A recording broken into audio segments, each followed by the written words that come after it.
Uzun HTML dersidagi 41 qism HTML5 ishga bog'lanish SVG elementi. SVG deganimiz cho'ngaytirish va kichiklashish bo'lgan vektorlik rasm bo'lib, u Scalable Vector Graphics degan so'zningki qisqartirilmasi hisoblanadi. SVG orqali tor asosidagi vektorlik rasmga aniqlik berildi. SVG elementi XML formati orqali grafik rasmga aniqlik berdi.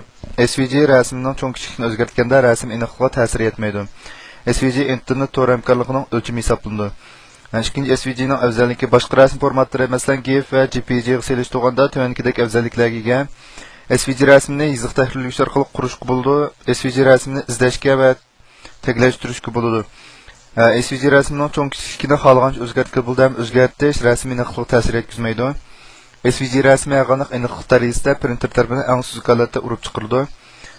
Uni Chrome, Opera, Firefox, Internet Explorer 9 va Safari qatorliq asosiy tor ko'rgichlarininki hammasi qo'llaydi.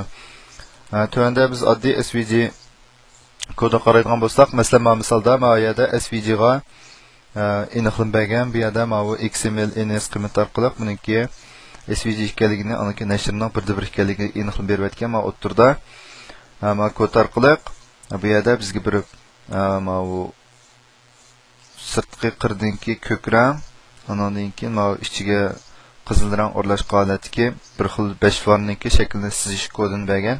Buningki unumini ko'rgan bo'lsak, ya'ni holatdagi 5 var.